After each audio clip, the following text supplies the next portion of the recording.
아시아를 넘어 세계의 레전드들과 어깨를 나란히 했던 대한민국의 월드클래스 공격수. 오늘은 갈색 폭격기 차범근에 대해 알아보겠습니다. 차범근은 대학 재학 중 당시 최연소로 국가대표에 발탁되었고 이후 신탁은행과 공군에 입단하여 뛰어난 활약을 펼치면서 이름을 알리게 됩니다. 무엇보다 그의 이름을 알리게 한 것은 국대에서의 뛰어난 활약 때문이었죠. 이때 스탯이 엄청난데 국대 데뷔 72년부터 78년까지 무려 118경기 55골을 기록하며 당시 24살 139일로 세계 최연소 센츄리 클럽 가입자입니다.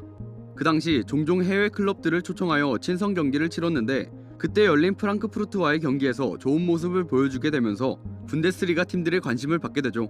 결국 차범근은 78년 12월 다름슈타트에 입단하게 됩니다.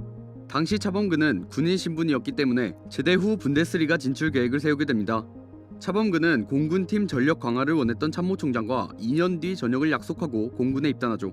그리고 약속된 2년 뒤 차범근은 복무 기간을 마쳤다고 생각하고 특별 휴가를 받아 독일로 떠나 다름슈타트와 계약을 했고 리그 한 경기에 출전하게 됩니다.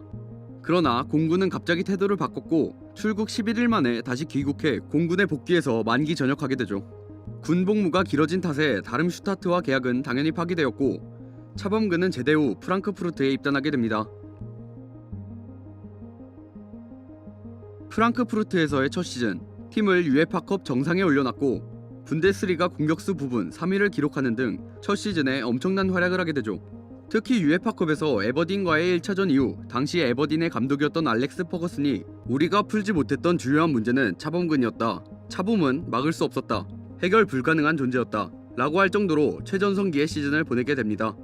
다음 시즌인 80-81 시즌은 부상 등으로 리그 27경기 8골로 비교적 부진했지만 UEFA컵 5경기 2골, 포칼 6경기 6골을 기록하며 팀의 세 번째 포칼 우승을 이끌었는데요. 포칼 최다 득점이 6에서 7골 선에서 나오는 걸 생각해보면 정말 대단한 기록이었습니다. 이후 81-82 시즌 리그 31경기 11골, 시즌 38경기 12골, 82-83 시즌 리그 33경기 15골을 기록하며 좋은 모습을 이어갑니다. 하지만 프랑크푸르트의 재정 악화로 인해 당시 고연봉자였던 차범근은 레버쿠젠으로 이적하게 되죠. 프랑크푸르트에서 비록 4시즌밖에 뛰지 않았지만 클럽의 전성기에 뛰었기 때문에 지금까지도 현지 팬들에게 회자되는 선수입니다. 2013년에는 구단에서 팬투표로 선정한 역대 베스트 11에 선정되어 초청받기도 했죠. 당시 레버쿠젠은 중위권 팀이었습니다. 차범근이 프랑크푸르트에서 활동하던 4시즌의 레버쿠젠의 성적을 보면 12위, 11위, 16위, 11위로 분데스리가가 18개의 팀으로 이루어졌다는 걸 생각해보면 명문이라고 불리기는 힘들었던 팀이었죠. 차범근은 그런 레버쿠젠으로 이적한 후 2시즌 동안 35경기 12골, 32경기 14골을 기록하며 꾸준히 활약을 하게 됩니다.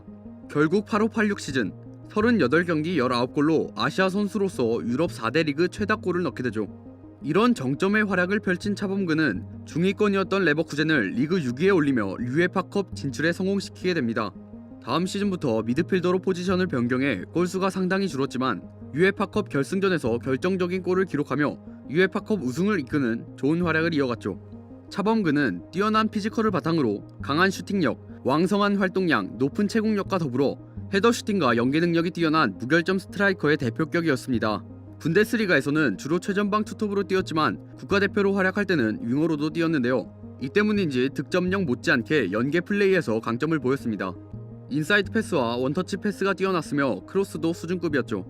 자신이 골을 넣을 수 있는 상황이어도 주변의 동료가 골을 더 잘 넣을 수 있는 위치에 있으면 지체하지 않고 패스를 하는 이타적인 플레이 스타일을 보이기도 했습니다.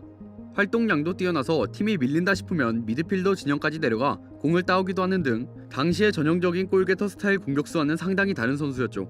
여기에 부상 빈도도 적은 편이었으며 전방에서 몸싸움을 구사하고도 신사적인 플레이로도 명망이 높아 현역 전체를 통틀어 수집한 카드는 옐로카드가 단 한 장에 불과했다고 합니다. 이렇듯 경기 투입 안정성까지 덤으로 갖췄으니 그야말로 현대 완성형 공격수의 표본이라고 할 수 있는 인물이었습니다. 차범근은 1989년 은퇴까지 98골을 넣으며 당시 분데스리가 외국인 최다골을 기록하기도 했으며 분데스리가에 있으면서 UEFA컵을 각각 다른 팀에서 2번 이상 우승을 해본 커리어를 가지고 있죠.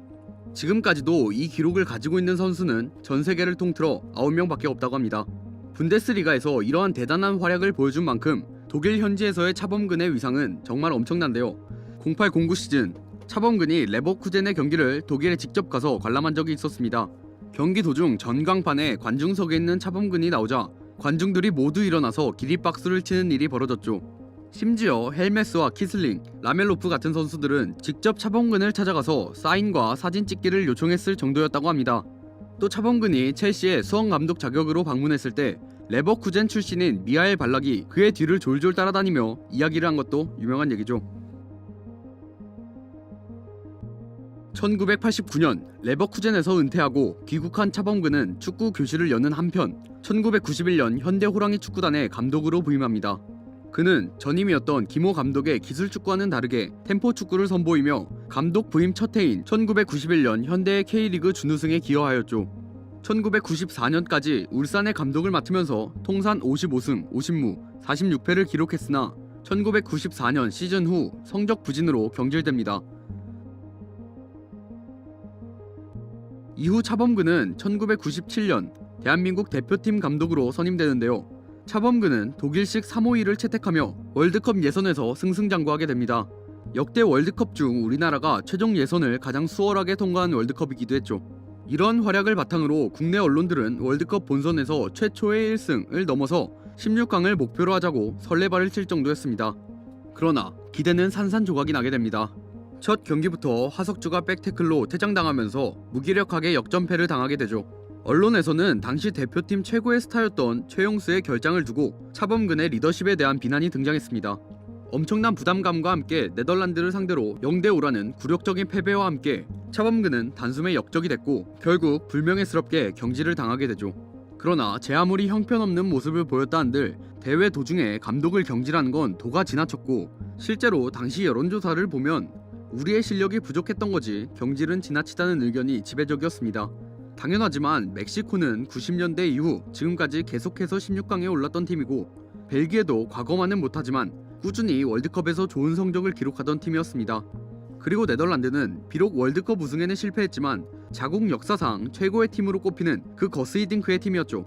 월드컵 이후 차범근은 월간 조선과의 인터뷰에서 축구협회를 비난하고 K리그 승부 조작설을 제기하여 축구협회의 분노를 사 한국 축구의 명예를 훼손했다라는 이유로 5년간 자격 중징계를 받게 됩니다. 하지만 AFC에서 아시아 축구 영웅을 너무 막대한다라는 반응을 보이자 자격 정지를 3년으로 낮추게 되죠. 징계로 인해 차범근은 중국에서의 감독 생활을 시작합니다. 하지만 중국에서의 감독 생활은 썩 좋지 않았고 결국 2004년 수원의 감독으로 K리그에 복귀하면서 다시 감독으로 활약하게 되죠. 수원에 첫 부임한 차범근은 수원 축구의 스타일을 뒤엎고 피지컬을 활용한 축구로 수원을 개조하는데요. 시즌 초 불안한 모습을 보이기도 했지만 수비적인 부분을 보강해내고 결국 리그 우승을 이루게 됩니다. 전략적으로 키우고 있던 어린 선수들을 대신해 김남일, 송중국 등을 영입하게 됩니다. 즉시 성적을 뽑아낼 수 있고 팀을 자신의 축구색으로 완성시킬 수 있는 선수들로 꾸며내면서 K리그 리그컵 우승을 얻어내죠.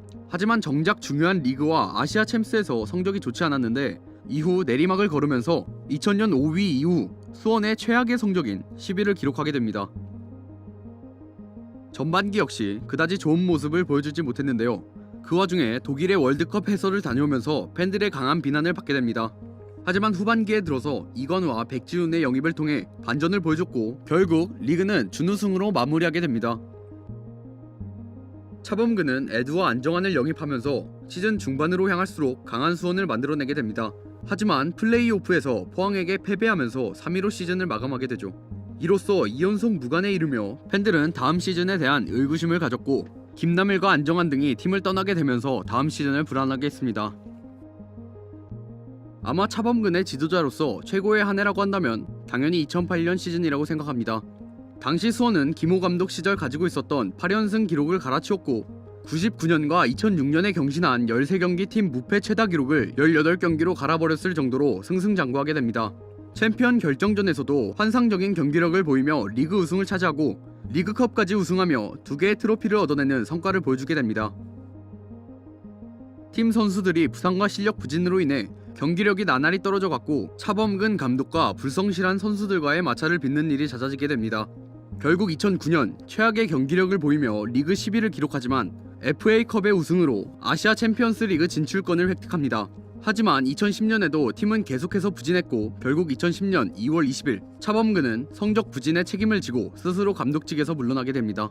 이상 대한민국 축구 역사상 최고의 축구선수 차범근에 대해 알아보았습니다. 영상 재밌으셨다면 좋아요와 구독, 알람 설정 부탁드립니다. 지금까지 월간 베스트였습니다. 감사합니다.